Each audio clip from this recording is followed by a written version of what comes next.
Alhamdulillahirabbil alamin. Nahmaduhu wa nasta'inuhu wa nastaghfiruh wa na'udzu billahi min shururi anfusina wa min sayyiati a'malina. May yahdihillahu fala mudilla lahu wa may yudlilhu fala hadiya lahu. Asyhadu an la ilaha illallah wahdahu la syarika lahu wa asyhadu anna Muhammadan 'abduhu wa rasuluhu la nabiyya ba'du. Allahumma shalli ala sayyidina Muhammad wa ala ali sayyidina Muhammad. Qala Allah Ta'ala fil Qur'anil Karim, a'udzu billahi minasy syaithanir rajim. Innal ladzina qalu rabbuna Allah tsumma istaqamu fala khaufun 'alaihim wa la hum yahzanun. Al-ayah. Alhamdulillah, puji syukur kita panjatkan kepada Allah Subhanahu wa taala karena berkat kudrat dan iradatnya, kasih sayangnya, limpahan rahmatnya, kita semua di petang kali ini, malam Sabtu, hari Jumat, dalam suasana yang hujan, Allah memilih kita untuk bisa mendapatkan pahala majelis ilmu.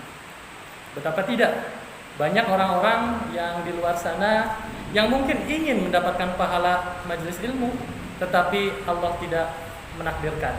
Boleh jadi karena masih di perjalanan, atau boleh jadi karena ada keperluan di rumahnya, atau bahkan mungkin ada yang merasa malas karena hujan. Dan alhamdulillah kita semua di sini sebenarnya adalah orang-orang terpilih. Jadi sudah selayaknya kita banyak bersyukur kepada Allah Subhanahu wa taala dengan mengucapkan alhamdulillahirabbil alamin. Salawat beserta salam semoga senantiasa tercurah kepada junjungan kita Nabi Agung yang telah memegang amanah dan menyampaikan risalah. Beliaulah habibana wa nabiyana Muhammad sallallahu alaihi wasallam. Keluarganya, sahabatnya, tabi'in, tabi'in, juga seluruh umatnya hingga akhir zaman yang senantiasa mengamalkan sunnah-sunnahnya, tercakup kita semua. Mudah-mudahan kelak di yaumul qiyamah mendapat syafaatul uzma dari beliau. Amin ya Allah ya Rabbal alamin. Hadirin yang kami muliakan, mengawali kajian kita ini, mari kita berdoa dulu kepada Allah Subhanahu wa taala. Kita mohon agar Allah membukakan pintu hikmah kepada kita semua. Karena berapa banyak pun materi yang kita terima, berapa banyak pun tausiah yang kita terima, kalau pintu hikmah itu tidak dibuka oleh Allah Subhanahu wa taala, maka akan sia-sia saja mungkin. Hanya akan menjadi tumpukan huruf saja di otak kita. Sehingga mudah-mudahan Allah Subhanahu wa taala menjadikan majelis ilmu ini majelis yang dibukakan pintu hikmah kepada hadirin semuanya, kepada saya khususnya dan umumnya kepada semua yang hadir di sini. Mudah-mudahan Allah karuniakan hikmah dan mudah-mudahan bisa bermanfaat dan bisa diaplikasikan dalam kehidupan sehari-hari. Barakatul Quran. Al-Fatihah. A'udzu billahi minasy syaithanir rajim. Bismillahirrahmanirrahim. Alhamdulillahi rabbil alamin. Ar-Rahmanir Rahim. Maliki yaumiddin. Iyyaka na'budu wa iyyaka nasta'in. Ihdinas siratal mustaqim. Siratal ladzina an'amta 'alaihim ghairil maghdubi 'alaihim waladdallin.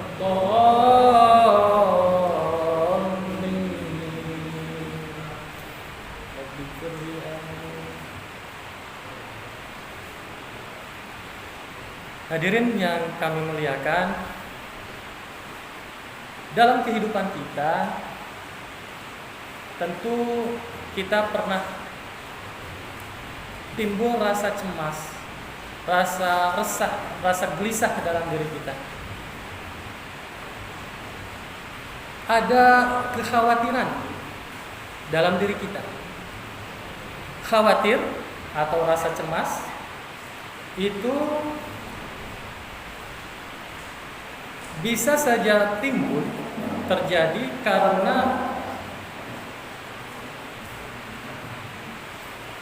kita khawatir, ya.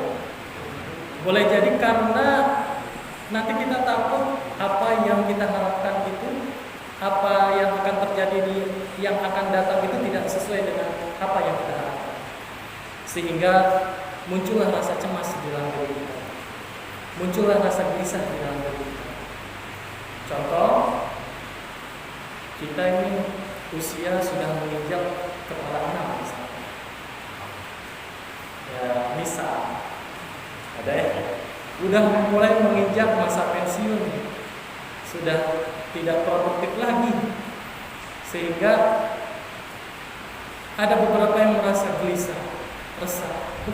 Bagaimana ini kalau saya sudah pensiun, penghasilan berkurang? Yang PNS,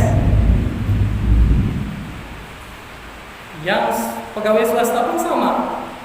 Mungkin keresahannya bisa jadi lebih besar lagi.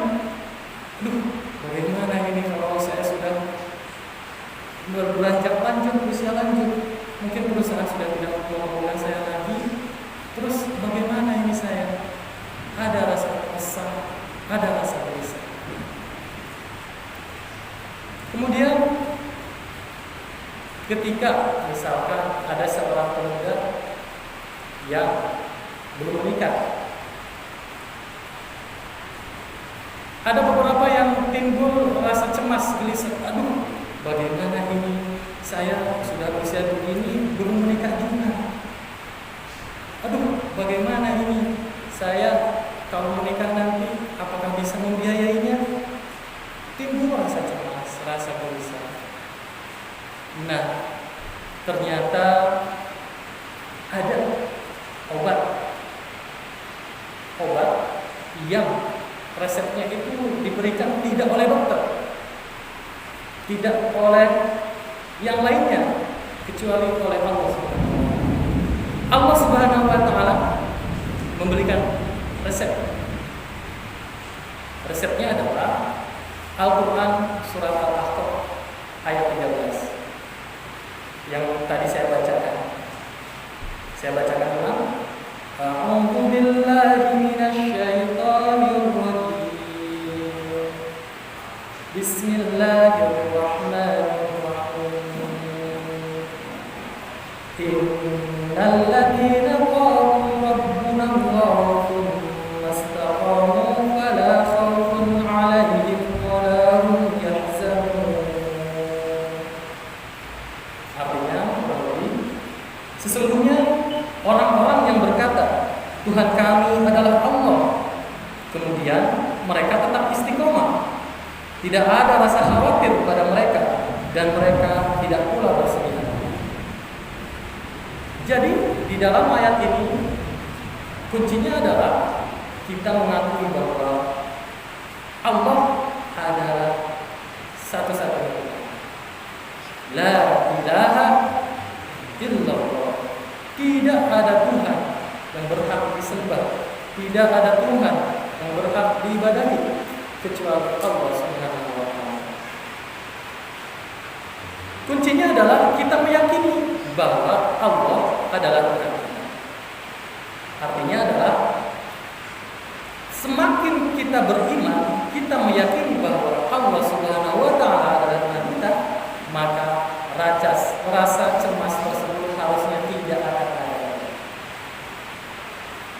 Tidak akan ada. Betapa tidak? Banyak sekali dalil-dalil, banyak sekali keterangan terkait jaminan Allah Subhanahu wa Ta'ala kepada makhluk yang ada di muka bumi. Kita lihat Al-Quran surat Hud ayat 6. A'udzubillahi minasyaitonir rajim. Wa ma min dabbatin fil ardi illa 'ala Allahi rizquha wa ya'lamu mustaqarraha wa mustaqaha wa mustawda'aha kama fi kitabin mubin. Dan tidak satupun makhluk bergerak di bumi melainkan semuanya dijamin Allah rezekinya. Dia mengetahui tempat kediamannya dan tempat penyimpanannya. Semua tertulis dalam kitab yang nyata. Ma'asyiral muslimin rahimakumullah. Kalau sudah tahu seperti ini, kita dikasih jaminan oleh Allah Subhanahu wa taala selama hidup pasti akan diberi rezeki oleh Allah Subhanahu wa taala. Coba kita bayangkan kalau ada seseorang yang dikasih jaminan oleh bosnya. Misalkan seseorang dikasih jaminan oleh seorang milioner, kamu saya angkat menjadi anak asuh selama engkau hidup, selama saya hidup, engkau pendidikannya saya jamin, engkau makannya saya jamin, saya kasih semuanya. Apa yang akan dirasakan? Mungkin orang tersebut akan alhamdulillah, akan menjadi tenang. Padahal itu hanya jaminan yang diberikan oleh manusia dan mungkin saja itu meleset, sangat mungkin. Maka berhati-hatilah, waspadalah kita ketika harapan kita ini tergantung kepada selain Allah Subhanahu wa taala. Misalkan kita merasa terjamin dengan adanya tabungan. Saya sudah banyak menabung untuk bekal hari pensiun, untuk pensiun nanti. Hati-hati, waspada. Ingat, jaminan hanya diberikan oleh Allah Subhanahu wa taala. Bisa saja mudah sekali oleh Allah Subhanahu wa taala dibalikan. Misalkan dikasih saja penyakit, tabungan yang begitu banyak habis sudah tidak manfaat lagi. Kalau dikasih sakit harus berobat, misalkan berobat sebulan sekali, harus beli obatnya, atau mungkin harus cuci darah, Jadi jangan sampai kita merasa terjamin dengan jaminan yang diberikan oleh makhluk. Makhluk Allah bisa tadi tabungan, atau mungkin bisa seseorang yang punya jabatan, punya, misalkan saya punya besan presiden, saya menyalonkan diri menjadi seorang kepala daerah pilkada, merasa tenang saja karena presidennya adalah mertua saya, atau karena presidennya adalah ayah saya. Hati-hati, karena bisa jadi kan masa jabatan presiden ada waktunya hanya 5 tahun, atau bahkan mungkin bisa lebih cepat kalau ada masalah. Itulah, kalau kita menggantungkan harapan kita, menggantungkan rasa ketenangan kita kepada Allah. Berbeda kalau semua harapan kita gantungkan kepada yang memiliki segala-galanya, yang menguasai segala-galanya. Siapa dia? Allah Subhanahu wa taala. Allah yang menggerakkan kita, Allah yang menguasai kita, yang menurunkan hujan dari langit bisa saja dengan mudah dihentikan. Hujan yang besar seperti ini, sepertinya akan lama. Tapi kalau Allah menghendaki, ya bisa saja berhenti. Sering kita dengar ada orang yang kecelakaan, ada rombongan naik mobil, banyak orang kecelakaannya fatal. Wah, semuanya meninggal kecuali satu. Wah, kenapa ini bisa selamat satu? Padahal kecelakaannya itu sangat parah sekali. Ya, tidak ada yang tidak mungkin bagi Allah Subhanahu wa taala. Allah lah yang menguasai segala-galanya. Maka terkait rezeki ini kita ingat, kita amati coba. Seseorang yang baru lahir ke alam dunia, kalau misalkan namanya siapa ya? Namanya Pacul. Ada yang namanya Pacul? Tidak ada ya. Pacul lahir ke alam dunia. Baru lahir, dia masih bayi kan? Tentunya dia tidak bisa mencari rezeki. Tetapi apa yang terjadi? Rezekinya ditegakkan oleh Allah Subhanahu wa taala. Tinggal nangis saja, kemudian Allah menggerakkan ibunya untuk datang sendiri. Asinya datang sendiri ke si Pacul karena Pacul masih bayi. Kemudian Pacul semakin bertambah usia, tumbuh menjadi seorang anak. Maka rezekinya sedikit dijauhkan. Sehingga ketika dia ingin makan, tidak cukup dia hanya menangis saja. Menangis, ingin makan, tidak cukup. Tetapi apa? Berangkat ke dapur, makan, ambil piring, kemudian mengambil nasi, mengambil lontong dan makan dengan tangan sendiri. Semakin seseorang tumbuh dewasa, semakin Pacul bertambah usia, jadi dewasa, lulus SMA, lulus S1 misalnya, sarjana, maka rezekinya semakin dijauhkan. Maka dia harus mencari nafkah sendiri, mencari rezeki sendiri. Begitu terus. Dan yakinlah bahwa Allah yang memberikan rezeki. Rezeki itu kita dapat bukan karena ikhtiar kita, bukan. Ikhtiar kita itu hanya salah satu penyebab saja. Ikhtiar kita itu yang jadi masalah bagi kita adalah bagaimana caranya kita mendapatkan pahala dari ikhtiar kita. Apakah ikhtiar itu akan berhasil atau tidak berhasil, itu bukan tugas kita. Yang penting tugas kita adalah berikhtiar semaksimal mungkin dan mendapatkan pahala di sisi Allah Subhanahu wa taala. Jangan sampai ikhtiar tersebut malah mendapatkan murka dari Allah Subhanahu wa taala. Sekali lagi, masalah berhasil atau tidak berhasil terkait ikhtiar kita itu mah gimana Allah saja. Sudahlah, terserah Allah. Karena kita yakin bahwa semua makhluk hidup yang ada di dunia ini akan diberi rezeki oleh Allah Subhanahu wa taala. Jadi kita tinggal menjemput saja. Jadi istilah yang tepat bukan mencari rezeki ya, bukan mencari rezeki, tetapi menjemput rezeki. Kenapa? Karena rezeki itu sudah ada bagian-bagiannya di sisi Allah Subhanahu wa taala. Sehingga kita tinggal menjemput saja. Pertanyaannya, cara menjemputnya itu apakah kita mendapatkan pahala ataukah tidak? Tentunya orang yang berikhtiar dengan maksimal, dengan sekuat tenaga, disertai dengan kesungguhan karena Allah Subhanahu wa taala akan mendapatkan pahala yang lebih banyak dibandingkan dengan orang yang santai-santai saja dan bermalas-malasan. Pahalanya akan berbeda, walaupun hasil yang didapat boleh jadi bisa lebih banyak yang santai-santai. Pernah kita perhatikan orang yang santai-santai dia teh gini kan, bermalas-malasan, tapi kok rezekinya teh ada, Pernah perhatikan ya?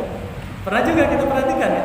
Ada orang yang berjibaku dia teh sebelum subuh udah berangkat ke pasar, terus dari pagi, siang, sore sampai malam pulang rumah hanya tidur doang.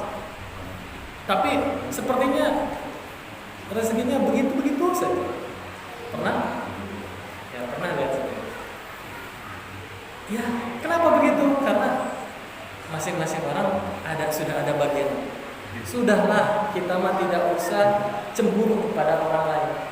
Nikmati saja segala episode yang Allah takdirkan kepada kita.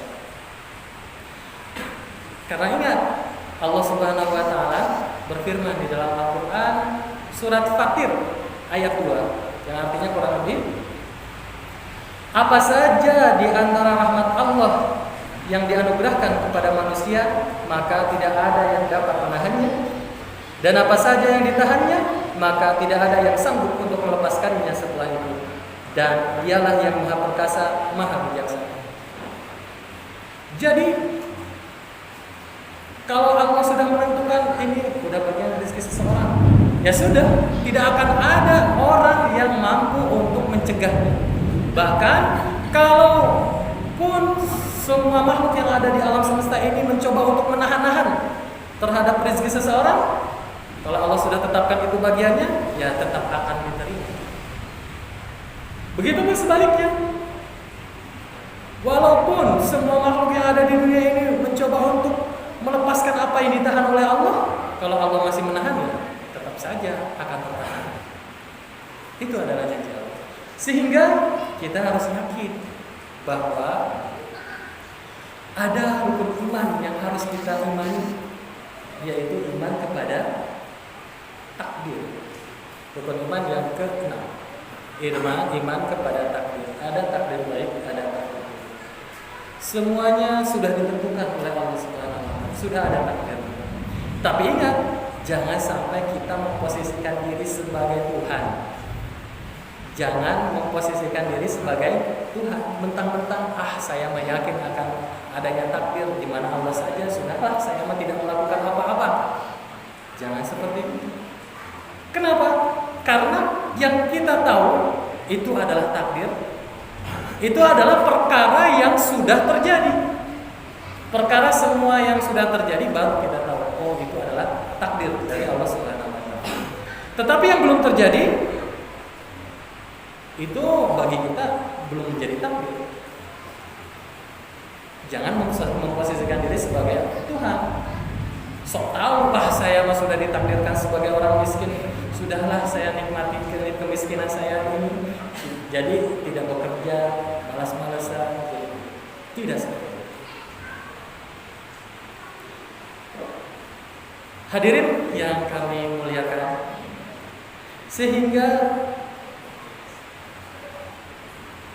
kita di dalam setiap usaha, setiap ikhtiar kita, yang jadi masalah adalah bagaimana caranya ikhtiar tersebut mendapatkan pahala di sisi Allah Subhanahu wa taala.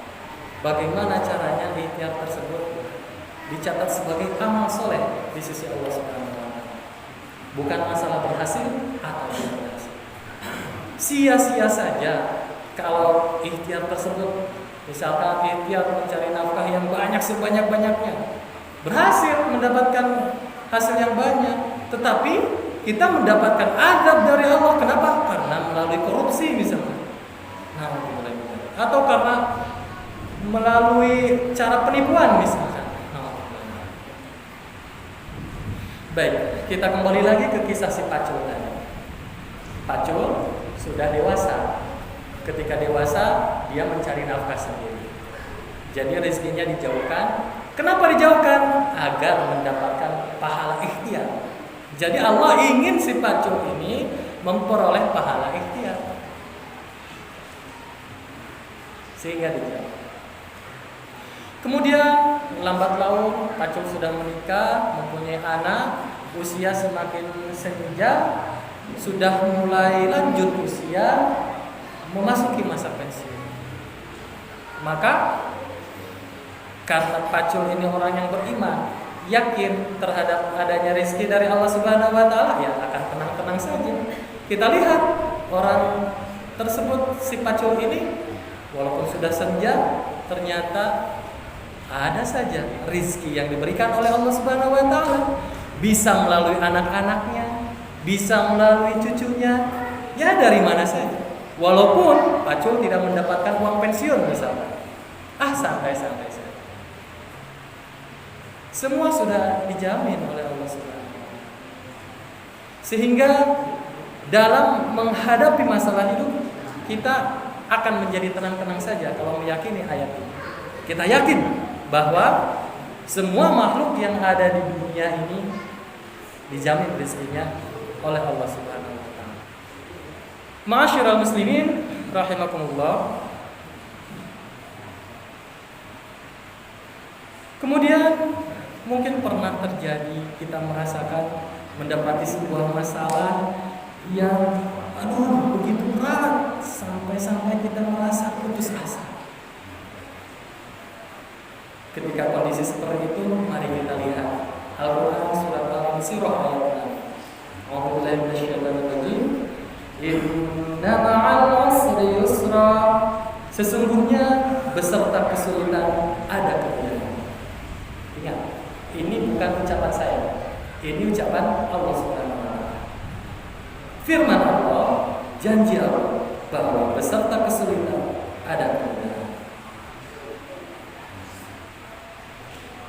Pernah diceritakan ada seorang istri yang ditinggal pergi oleh suaminya. Suaminya tidak kunjung pulang ke rumah. Sang istri khawatir, cemas, resah, gelisah. Kemana ini, kenapa nggak pulang? Merasa resah.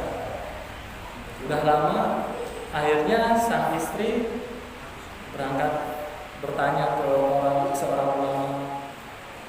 Kok dinasihati, sudah semuanya yang menguasainya adalah Allah Subhanahu wa taala. Yang menguasai semuanya, yang menguasai segala-galanya adalah Allah Subhanahu wa taala. Termasuk yang menguasai hati sang suami adalah Allah Subhanahu wa taala. Maka berharaplah kepada Allah Subhanahu wa taala yang bisa membolak-balikkan. Sehingga sang istri yang tadinya merasa cemas, resah, gelisah, pada akhirnya rajin bangun malam, berdoa kepada Allah Subhanahu wa taala, berzikir kepada Allah Subhanahu wa taala. Salat fardunya tidak pernah ditinggalkan, salat sunnahnya dikerjakan, salat malamnya juga tidak pernah ditinggalkan. Semakin menikmati dengan Allah Subhanahu wa taala, semakin dekat dengan Allah Subhanahu wa taala. Sehingga sampai suatu ketika sang suami balik lagi kepada sang istri. Sang istri bilang, "Wahai suami, jangan kau rusak kebersamaanku dengan Allah Subhanahu wa taala. Saya sudah sangat menikmati kebersamaan dengan Allah Subhanahu wa taala. Kalau engkau memang mau pergi lagi, enggak, silahkan. Kalau mau kembali lagi ke saya, alhamdulillah. Tapi jangan sampai dengan kembalinya engkau bersama saya menjadikan saya jauh kepada Allah Subhanahu wa taala." Begitulah kepribadian seorang muslim. Begitulah seseorang yang memiliki keimanan. Inna ma'al usri yusra. Sesungguhnya beserta kesulitan itu ada kemudahan. Wah, ternyata dengan rasa sulitnya dia, sulit kan ini mendapatkan cinta sang suami. Tetapi ternyata mendapatkan kemudahan yang lain. Apa itu? Kemudahan dekat dengan Allah Subhanahu wa taala. Bukankah kedekatan dengan Allah Subhanahu wa taala itu karunia yang jauh lebih besar? Tentu tidak bisa dibandingkan dengan kedekatan dengan makhluk Allah. Jadi dalam setiap episode kehidupan ada kalanya kita senang, ada kalanya kita susah. Ya kita nikmati saja. Semuanya ada episodenya. Ketika susah, kita ucapkan syukur atau tidak? Ucapkan innalillahi, ucapkan syukur juga. Kenapa? Karena dengan susah tersebut kita bisa lebih mudah dekat kepada Allah Subhanahu wa taala. Lihat betapa banyak orang-orang yang lebih mudah untuk lebih ingat kepada Allah Subhanahu wa taala di kala susah. Betul? Seseorang ketika sedang berlayar di lautan, kemudian ada ombak besar, ada badai, terombang-ambing, begitu mudah mengucapkan, "Ya Allah, tolong saya." Ya Allah. Seseorang yang sedang berada di kereta api, kemudian kereta apinya di tengah jembatan berhenti, misalnya mogok, kemudian mau tabrakan atau, maka begitu mudah mengucapkan, "Ya Allah." Betul tidak? Ya. Makanya Setiap episode itu adalah baik bagi kita. Bahkan takdir buruk pun menurut kita boleh jadi buruk, tetapi di sisi Allah boleh jadi itu baik bagi kita. Contoh tadi, sang istri yang ditinggal sang suami.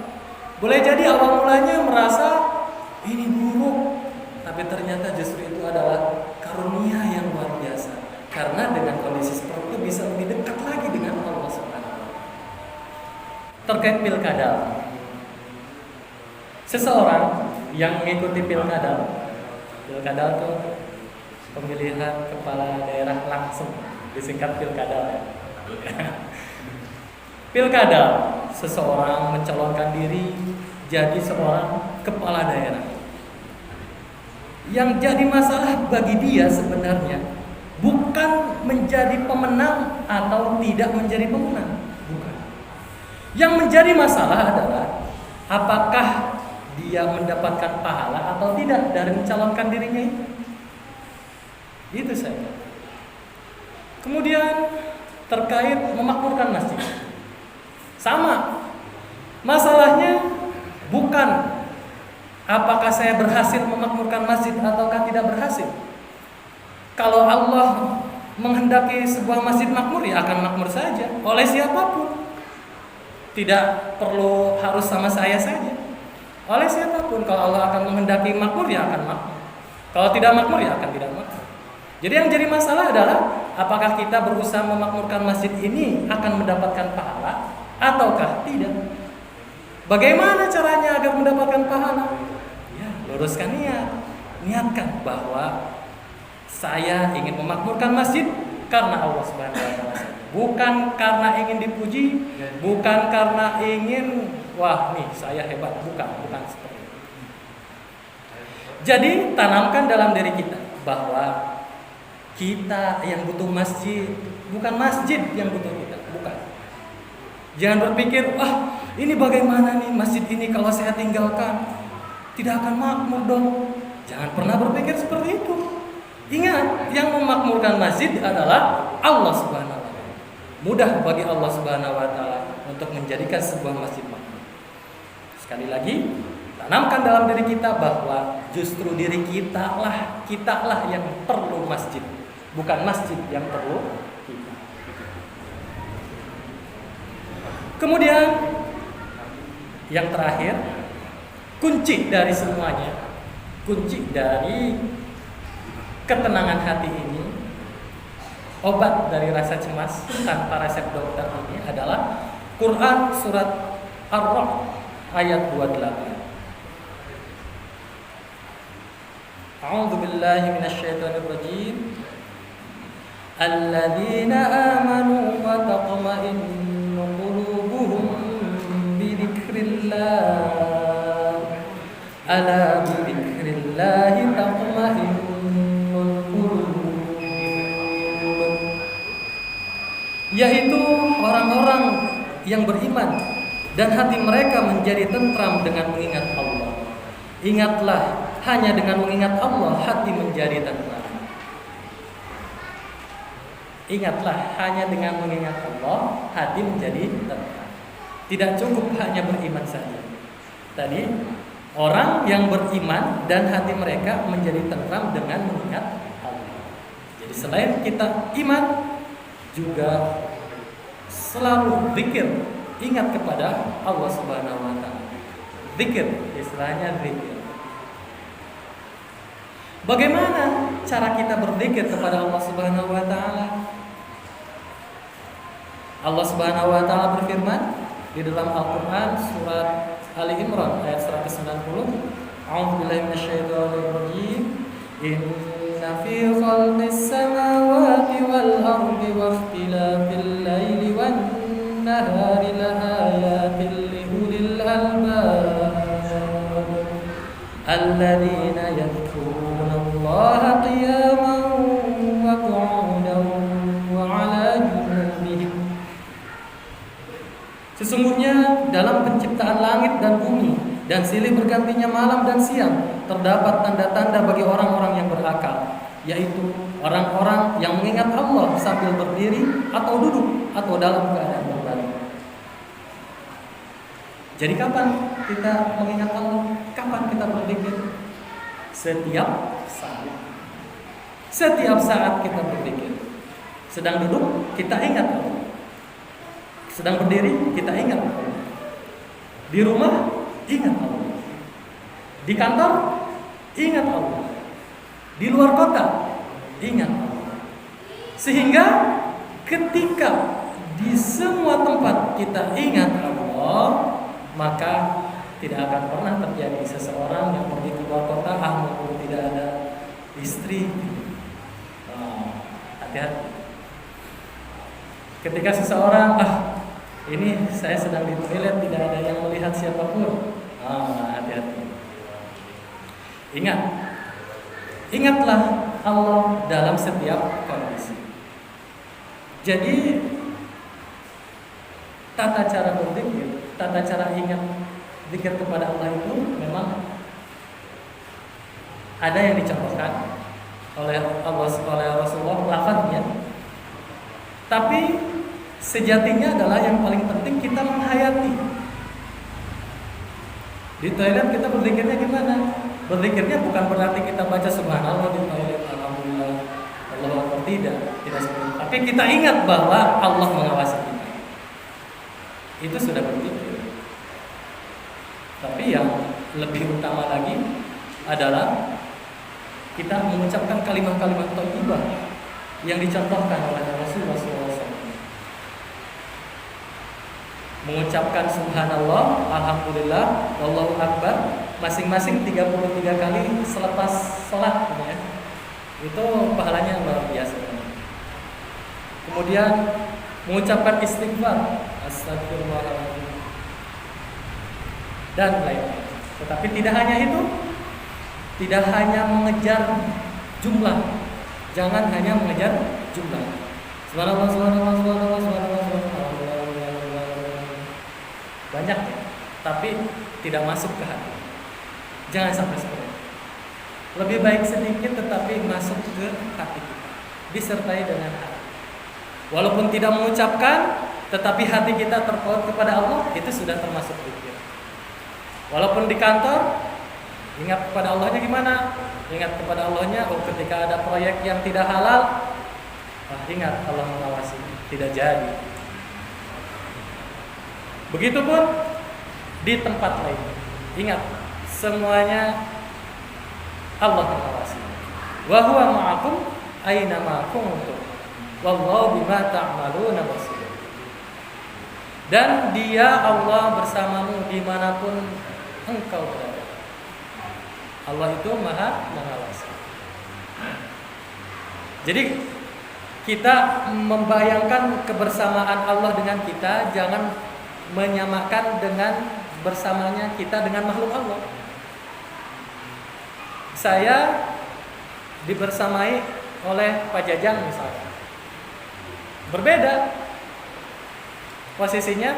Saya dibersamai oleh Allah, berbeda, karena Allah itu berbeda dengan makhluk. Allah bersama kita, pengetahuan Allah meliputi kita, kekuasaan Allah meliputi kita, pengawasan Allah meliputi kita. Itulah makna dari kebersamaan.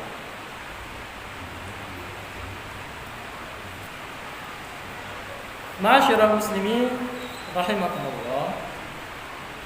Di dalam sebuah hadis dijelaskan dari Aisyah radhiyallahu anha. Wa an Aisyah radhiyallahu anha qalat, kana Rasulullah sallallahu alaihi wasallam yadhkurullah ta'ala ala kulli ahyani. Rawahu Muslim. Dari Aisyah radhiyallahu anha, ia berkata, Rasulullah sallallahu alaihi wasallam selalu berzikir kepada Allah pada setiap saat. Hadis riwayat Muslim. Setiap helaan nafas berzikir kepada Allah Subhanahu wa taala. Setiap denyut jantung itu ingat kepada Allah Subhanahu wa taala. Senantiasa ingat kepada Allah Subhanahu wa taala. Bahkan ada contoh-contohnya. Rasulullah SAW mencontohkan dalam setiap kondisi. Ketika mau tidur, ya, contoh yang paling sering kita ketahui, paling tidak kita ingat kepada Allah dengan berdoa, Bismika Allahumma ahya wa bismika. Bangun tidur, ada lagi. Alhamdulillahilladzi ahyana ba'dama amatana wa ilaihi nusyur. Ingat kepada Allah. Mau tidur ingat pada Allah, bangun tidur ingat kepada Allah, masuk toilet ingat kepada Allah. Ada doa kepada Allah. Ada doa masuk toilet. Keluar toilet ada doa ingat kepada Allah. Kemudian keluar rumah ada doanya. Bismillahirrahmanirrahim. La haula wala quwwata illa billah. Berkendaraan ada doanya. Bentuk ingat kepada Allah Subhanahu wa taala dengan berdoa. Bahkan ketika mau bersetubuh pun itu kan dikasih contoh, ada doanya. Allahumma jannibna syaitan wa jannibis syaitan ma razaqtana. Ma'asyiral muslimin rahimakumullah. Kesimpulannya adalah bahwa rasa cemas, rasa resah, rasa gelisah itu tidak akan dialami oleh seorang muslim yang memiliki keimanan yang kuat, yang senantiasa berzikir kepada Allah Subhanahu wa taala, yang meyakini bahwa Allah selalu mengawasi dimanapun berada, sedang apapun dan kapanpun, sehingga setiap tindak tanduknya itu tidak ada lain kecuali dalam rangka takwa kepada Allah Subhanahu wa taala. Itu saja barangkali yang dapat disampaikan. Mudah-mudahan bermanfaat. Barangkali ada yang menambahkan penjelasan atau ada yang perlu didiskusikan, silakan disampaikan. Apabila tidak ada, saya akhiri. Mohon maaf apabila ada kesalahan. Mudah-mudahan Allah Subhanahu wa taala menjadikan kita memiliki hati yang tenang, tidak ada rasa gelisah, tidak ada rasa resah. Mudah-mudahan Allah Subhanahu wa taala mengaruniakan hati kita qalbun salim, hati yang selamat. Tidak ada sifat-sifat yang buruk, karena kita yakin bahwa Allah Subhanahu wa taala selalu mengawasi dan setiap tindakan itu ada